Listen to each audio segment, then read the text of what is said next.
आदाब। खबर दिन भर में आपका इस्तकबाल है। मैं हूं आपके साथ सैयद अनवारुल्लाह गौरी। बढ़ते हैं खबरों की तफसील की जानिब, लेकिन उससे पहले एक नजर हेडलाइंस पर।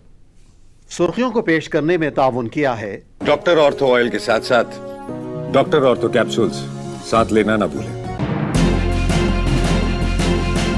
पीएम मोदी का दौरा इटली जारी। दोनों रहनुमाओं के दरमियान तिजारत, दिफा, टेक्नोलॉजी और तवानाई समेत मुख्तलिफ उमूर पर तबादले ख्याल।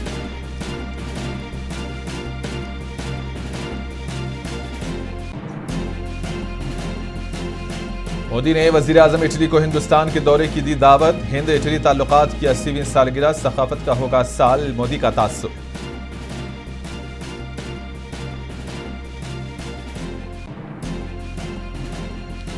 वजीर आजम इटली को मेलोडी की पेशकश पर राहुल गांधी की शदीद बरहमी। कांग्रेस लीडर ने पीएम मोदी के बैरूनी दौरे को भी बनाया हदफ तनकीद।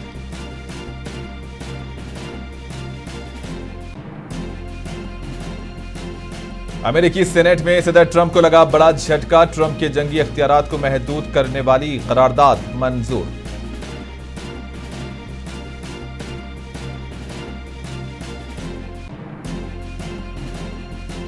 घरेलू स्टॉक मार्केट्स खसारे से हुई बहाल। डॉलर के मुकाबले रुपये की कमजोरी का सिलसिला जारी।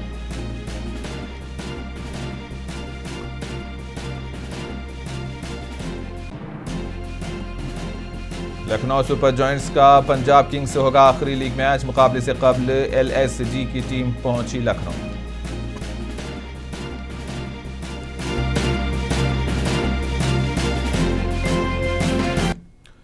वजीर आजम नरेंद्र मोदी 5 ममालिक के दौरे के आखिरी मरहले में इटली पहुंचे। मोदी ने अतालवी वजीर आजम जॉर्जिया मेलोनी और सदर सर्जियो मातारेला से मुलाकातें की हैं। दोनों ममालिक के दरमियान तिजारत, दिफा, टेक्नोलॉजी और तवानाई समेत मुख्तलिफ शोबों में ताउन बढ़ाने पर बातचीत की गई। वजीर आजम नरेंद्र मोदी जॉर्जिया मेलोनी की दावत पर इटली पहुंचे, जहां उनका पुरतपाक इस्तकबाल किया गया। दोनों ही रहनुमा हाल ही के सालों में करीबी राब्ते में रहे हैं, जबकि जॉर्जिया मेलोनी 2023 में हिंदुस्तान में होने वाले G20 सरबराही इजलास में भी शिरकत कर चुकी हैं।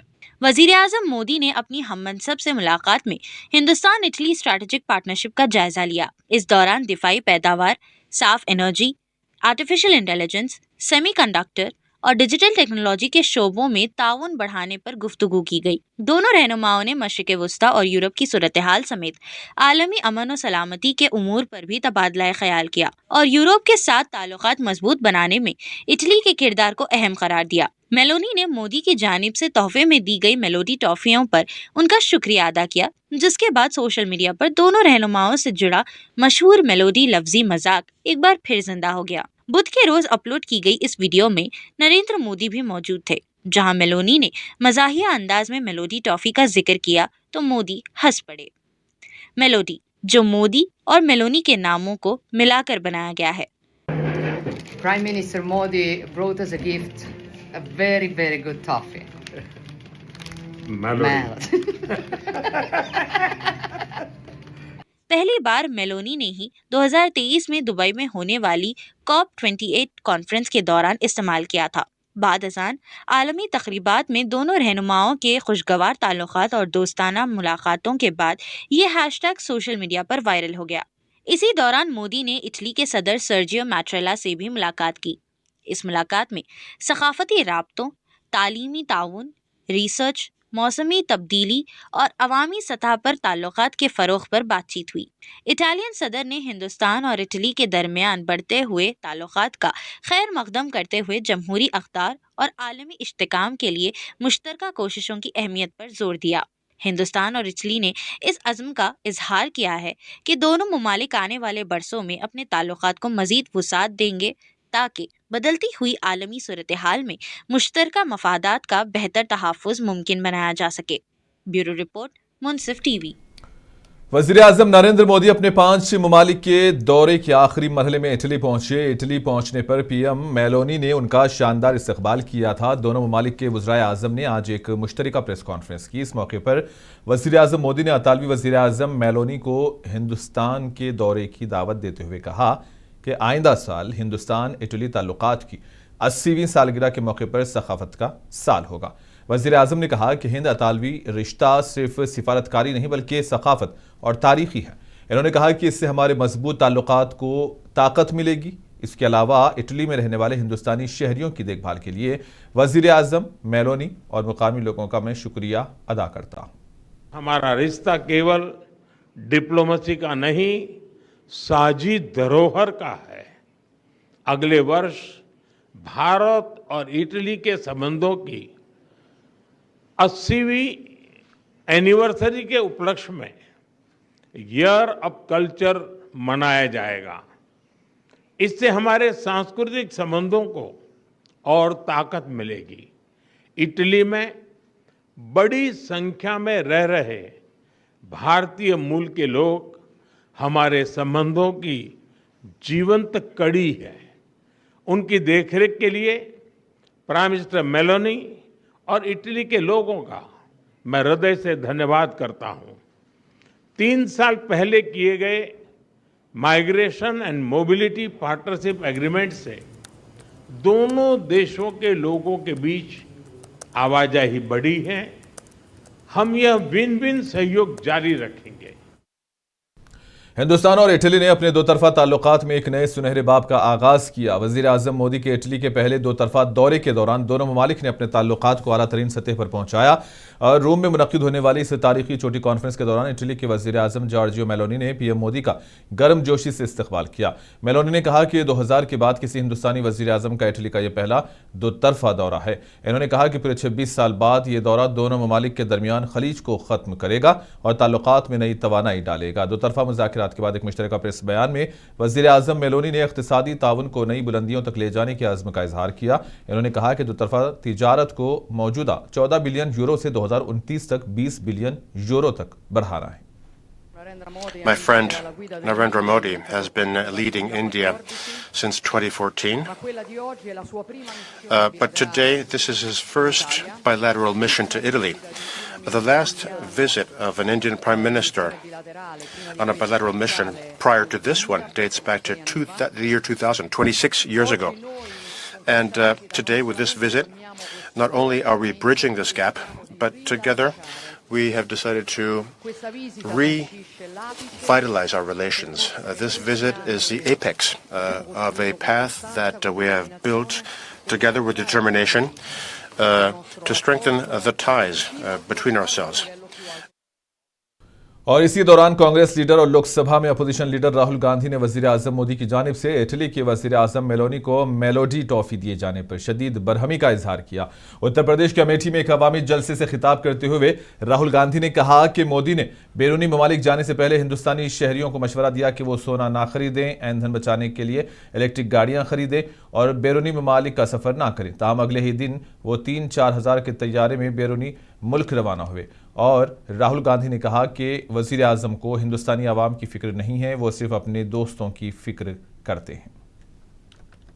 मेलोडी को मेलोडी तो पता नहीं आपने आज मोदी जी का वीडियो देखा नहीं देखा? देखा? व्हाट्सएप यूनिवर्सिटी वालों ने देखा? वो इटली की राष्ट्रपति मेलोनी है, उनको नरेंद्र मोदी जी टॉफी खिला रहे हैं। रील बनाई है हिंदुस्तान के प्रधानमंत्री इटली के प्रधानमंत्री को मेलोडी टॉफी दिए हैं। इटली जाने से पहले, मेलोडी जी से मिलने से पहले उन्होंने हिंदुस्तान से कहा कि देखो आर्थिक तूफान आ रहा है, कम पेट्रोल का प्रयोग करो, सोना मत खरीदो, इलेक्ट्रिक गाड़ी खरीदो और विदेश में दौरा मत करो। और फिर उसी के एक दिन बाद 3-4 हजार करोड़ रुपए के हवाई जहाज में नरेंद्र मोदी घुसे, इटली की ओर गए, जेब में टॉफी ले गए और वहां की प्राइम मिनिस्टर को उन्होंने मेलोडी टॉफी खिलाई। आंध्र प्रदेश के चीफ मिनिस्टर चंद्रबाबू नायडू ने बेंगलुरु के बैनुल अक़वामी मरकज में मुनक़िदा आर्ट ऑफ लिविंग फाउंडेशन की 45वीं सालगिरह की तक़रीबात में शिरकत की। इस मौके पर उन्होंने तवक्को ज़ाहिर की कि हिंदुस्तान जियोपॉलिटिकल चैलेंजेस पर काबू पा लेगा और पीएम मोदी की क़ियादत में माशी ताकत बनेगा। चंद्रबाबू नायडू ने कहा कि हिंदुस्तान इस वक्त जोग्राफियाई, सियासी और आलमी बहरान और महफूज तरीके से दुनिया की मारूफ इक़्तिसादी ताकतों में से एक बनने की राह पर गामज़न है।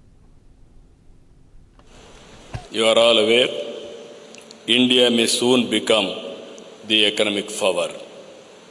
We are also facing geopolitical politics. Somewhere war, even in India, is disturbing. But we are having a strong leader, that is our Prime Minister Narendra Modi ji. Under his leadership, I am confident we will overcome this crisis, but all of us have to think, this is my nation, this is my responsibility. Everybody has to sync with the ideology of Honorable Prime Minister's call. Then I am very confident Guruji has to bless us. It will be Congress के रुकने parliament Imran Masood ने मौजूदा मुल्की हालात खुसूसन बढ़ती हुई महंगाई पर शदीद तशवीश का इजहार करते हुए कहा कि महंगाई ने आम आदमी की कमर तोड़ दी है और गरीब व मुतवस्सित तबका शदीद परेशानी से दो चार है। इन्होंने कहा कि रोजमर्रा इस्तेमाल की अशिया, खाने पीने की चीजों, गैस सिलेंडर और पेट्रोल डीजल की कीमतों में मुसलसल इजाफा आवाम के लिए नाकाबिले बर्दाश्त बनता जा रहा है। इमरान मसूद ने मुनसिफ टीवी से बातचीत में हुकूमत से मुतालबा किया कि महंगाई पर काबू पाने के लिए फौरी और मौसर इक़दाम किए जाएं ताकि आवाम को राहत मिल सके। जाहिर सी बात है कि इन दिनों बहुत ज़्यादा महंगाई उरूज पर है। पेट्रोल, डीजल और दूध, मतलब जो दूसरी चीज़ें हैं, खाने पीने की चीज़ें, वो तमाम जो महंगाई बहुत ज़्यादा उरूज पर है। अभी और बढ़ेगी, स्थिति बहुत ख़राब होगी। गुज़िश्ता रोज़ यूपी के वज़ीर आला योगी आदित्यनाथ साहब ने बयान दिया है सड़कों पर नमाज को लेकर, हालांकि वो इससे पहले भी बोल चुके हैं। क्या कहना चाहेंगे? देखिए, इनके पास जो मुल्क को इन्होंने बर्बादी के कगार पर खड़ा कर दिया, उस नाकामी और उस खामी को ढकने का नफरत के अलावा कोई रास्ता नहीं है। और ये नफरत के एजेंडे को इसी से बढ़ाते हैं। नफरत का एजेंडा बढ़ा करके उन तमाम बुनियादी मसले मसाइल को ये पीछे धकेल देते हैं। आज मुल्क की बदकिस्मती है कि मुल्क बिल्कुल बर्बादी के कगार पर खड़ा है। हिंदुस्तान की इकोनॉमी बिल्कुल टूटने के कगार पर है। पिछले 1 साल से राहुल जी बता रहे थे तो इनकी समझ में नहीं आ रहा था। प्रधानमंत्री को समझ में आया है।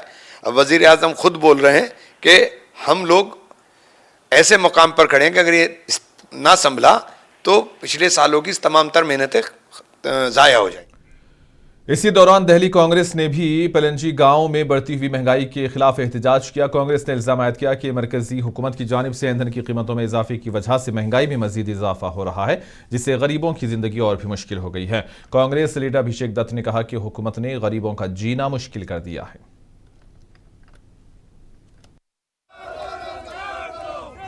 देखिए, देश में बढ़ती महंगाई के खिलाफ आज हमारा बड़ा प्रदर्शन है। हम पूछना चाहते हैं मोदी जी से, आपका वादा था बहुत हुई महंगाई की मार, अब की बार मोदी सरकार, तो कहाँ गया वो आपका वादा? स्मृति ईरानी जी को 400 रुपए का सिलेंडर महंगा लगता था, आज 900 रुपए का सिलेंडर आता है, ब्लैक में 2000 रुपए का सिलेंडर आता है। लोग शहर छोड़ के जा रहे कि सिलेंडर नहीं है। दूध महंगा है, तेल महंगा है, ब्रेड महंगी है, सब कुछ महंगा है। महंगाई से लोग परेशान है। एक हफ्ते में 2 बार मगरबी बंगाल के चीफ मिनिस्टर शुवेंदु अधिकारी ने गुज़िश्ता टीएमसी की हुकूमत पर तनकीद करते हुए कहा कि ममता बनर्जी हुकूमत ने वोट बैंक की सियासत और खुशामद की वजह से 555 किलोमीटर बगैर बाढ़ वाली हिंदुस्तान बांग्लादेश सरहद के साथ ज़मीन बीएसएफ को नहीं दी थी और ताहम अब 1600 किलोमीटर पर बाढ़ लगा दी गई है, जबकि मजीद 600 किलोमीटर पर बाढ़ नहीं है।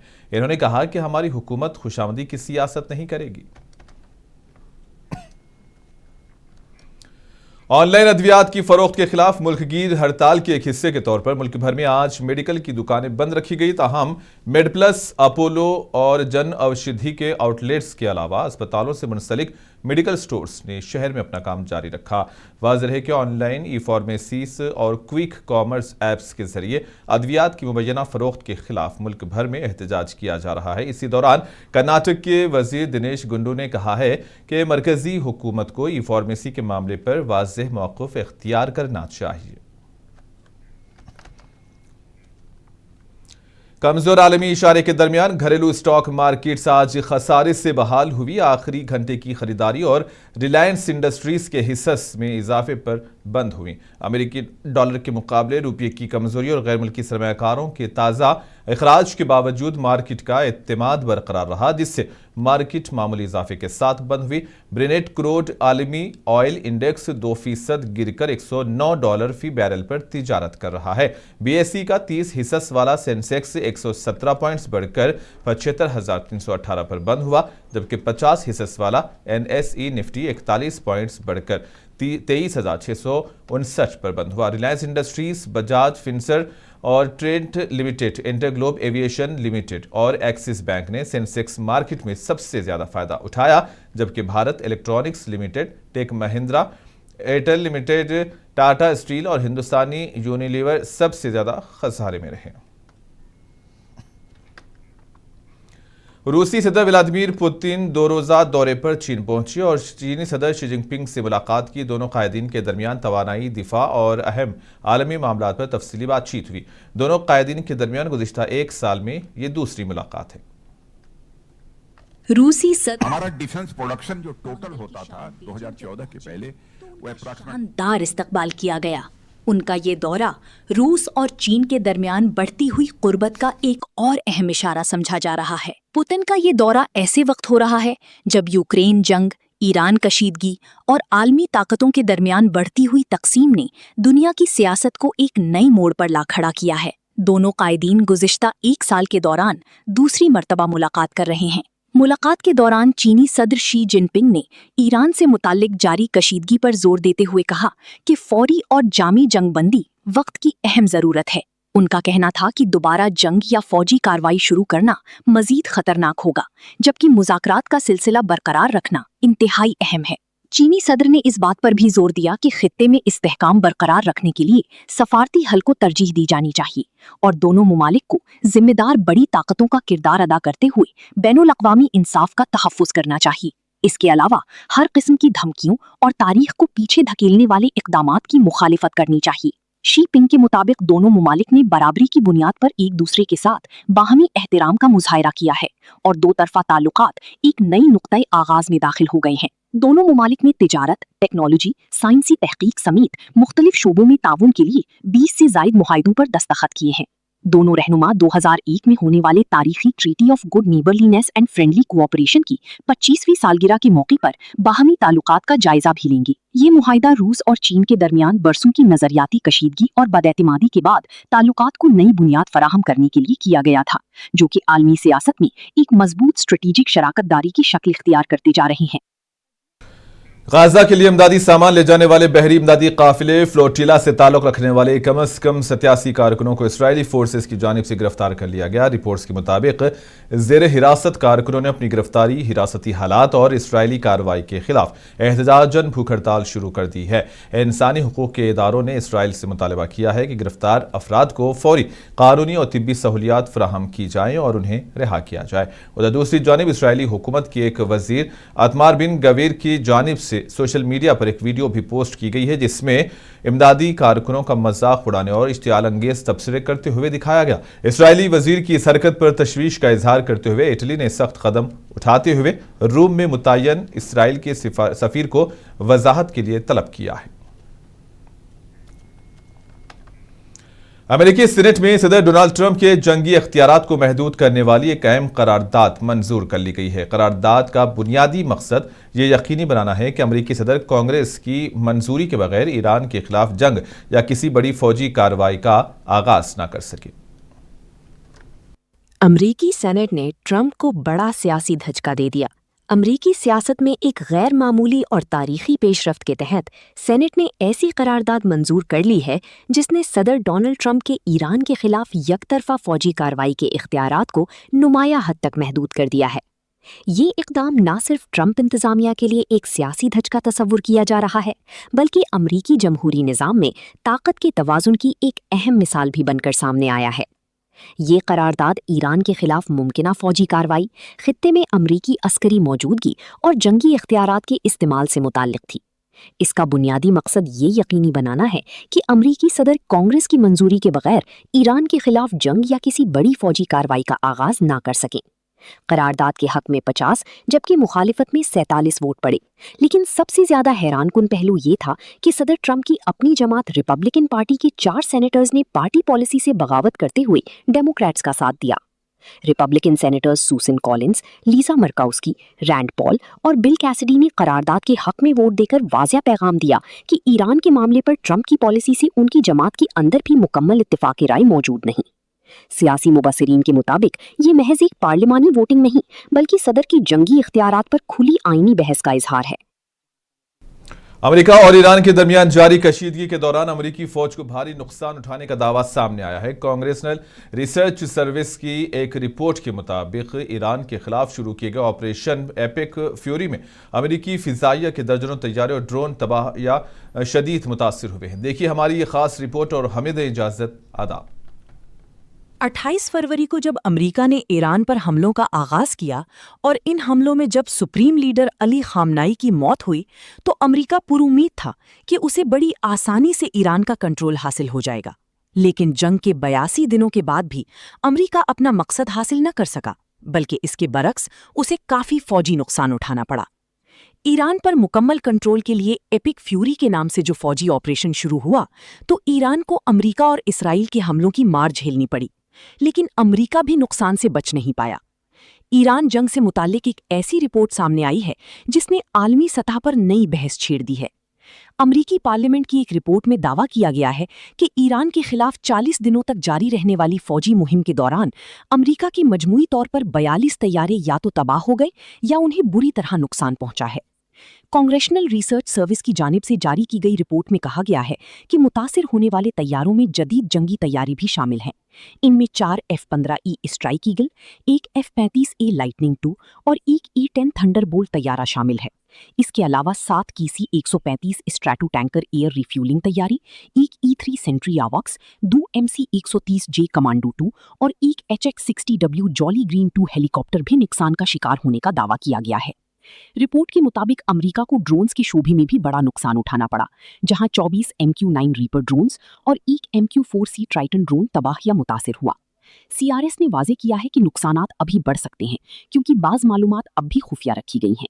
इस दावे के बाद अमेरिकी फौजी ताकत, जंगी हिकमत अमली और मुहिम की असल कीमत पर संगीन सवालात उठने लगे हैं। ब्यूरो रिपोर्ट, मुंसिफ टीवी।